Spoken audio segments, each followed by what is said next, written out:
7:50 here on TSN 690. Time for Return to the Mo. We have our college sports roundup. Mo Khan from TSN 690. You can follow him at MoKhan19 on Twitter, just like you can follow TSN 690 on Twitter. How you doing, sir? I am well. Yourself, Matthew? I'm very well. Now, first question here, Mo. Yes. You receive a lot of packages here at the station, and there's one here. It says got your name on it. Can I open it?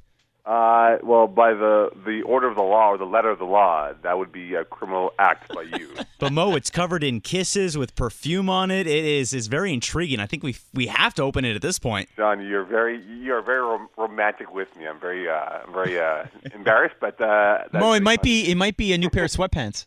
It could be, but I am in sweatpants right now. Oh, thanks. Can you go on about your wardrobe, or could we get to maybe some college sports We talk can here? do both if you want. Yeah, no.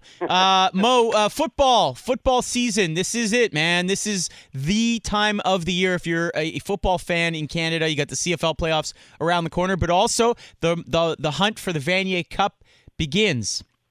Well, it officially began in Ottawa, Ontario. This YouTube Ottawa Carleton football brawl, and that really kicked off the playoff run for the OUA. But in Quebec, in particular, for the first time since 2006, we'll have three Montreal-based teams in the Quebec playoffs, with U of M, Concordia, and McGill all qualifying for the number 1, 3, and 4 spots. So next week we'll have Laval and Concordia up in St. Foy, Quebec, and over the hill on Mount Royal, that is, we'll have U of M against McGill. Two great matchups here. It's great to see the Anglophone schools now make moves up the rankings here. It has been dominated by the French schools primarily, but this will now really set the tone for years to come with the two English schools, with Concordia and McGill, really showing to the Big Three that this has now become a Big Five race for 4 playoff spots, and I cannot wait to see the playoffs unfold next weekend. All right, moving on to the hockey side of things, Mo. Some interesting games coming up on the men and women's side.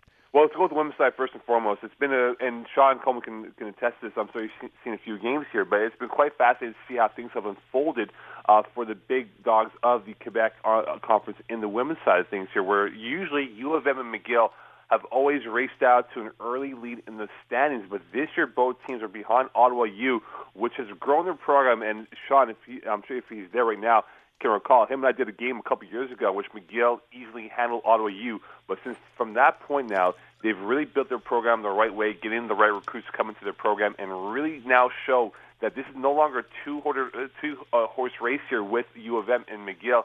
It will become a 3 race with Ottawa U, McGill, and Montreal. But right now, Ottawa U 2-0-1 after 3 games of play here are in control of that division. But we still have plenty of racetrack where I think U of M and McGill will find their sea legs and get things going in the right direction for them moving ahead. All right, and finally on the pitch, as they say, soccer.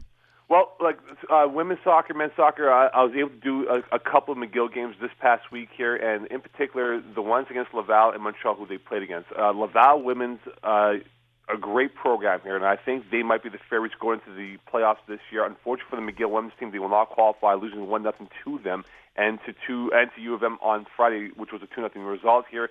They won't qualify. Concordia will not qualify. But U of M and Laval both have phenomenal programs, and I think they will medal at the Nationals, because you look at Laval with Gosselin and you look at U of M with Prue, these two players really changed the dynamics for their attacking schemes. And what they did on Sunday last week and, of course, this past Friday, great finishes, and they will definitely be the X factors why I think those two teams will have a great chance to either win gold, silver, and bronze at the Nationals in a few weeks' time. All right, Mo. And again, Mo is always working the online side of things for the McGill sports teams on the broadcast. You can go the website, Mo?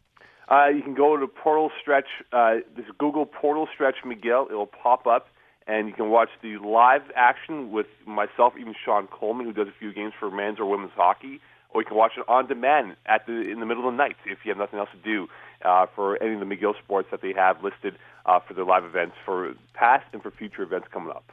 All right, very cool. And do you want to drop a couple of NFL nuggets on us today for a week 8 in the NFL? Let's start with the London game, Mo. Washington-Cincy. Who do you have there? That's a good question. I got something lined up for that one. I got the Bengals winning this football game. I think Cincy right now, with the way they've been playing and the way that they've been running the football here, I think that will be the difference, because the weather in England right now is very wet and soggy. I think the run game will be very prevalent for the Bengals, whereas for the Washington football team, no Matt Jones, and I'm quite fascinated to see if they can develop that run game against a very good Bengals defense. Yeah, look for Chris Thompson to get a lot of carries today for Washington. And the name of the rookie escapes me. They have a rookie running back who could get some more carries as well for Washington.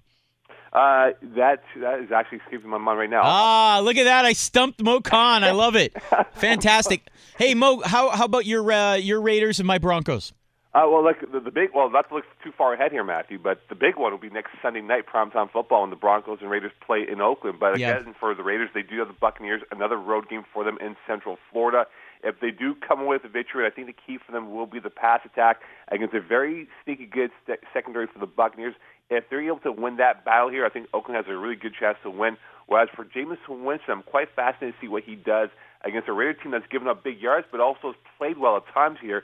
So it'll come down to the pass for either side here. Who can win that air attack in this very hot and humid day in Tampa, Florida? Yeah, what about Denver? They got the rematch against San Diego. San Diego beat them a couple of weeks ago. You like Broncos at home? I do slightly, but remember, though, San Diego in years past have played the Broncos very tough. Remember the game last year when Australia got benched from Manning, and look what happened afterwards. That's right. They've played them very tough here, and I think what will come down to for the Broncos is what type of defense do the Chargers throw at the Broncos, given that C.J. Anderson will not be playing here? Will they really pack up the box and force Simeon to go deep? Because remember, Simeon has not gone deep as often as he would have. That's right. So I think Demaryius Thomas will be the key in this football game if he's able to stretch that defense with Emmanuel Sanders to give a chance for the Broncos to win this football game. All right, we have a game here on TSN 690. It's Green Bay versus Atlanta. That's at just after 4 o'clock today. Who do you like in that one? Biggest demon for the Falcons, because remember 5 years ago when on Saturday Night Football for the playoffs, Packers came to the Georgia Dome, beat them badly. Yep. This is the ultimate test for the Falcons. If they can't beat the Packers here, they'll drop to 4-4.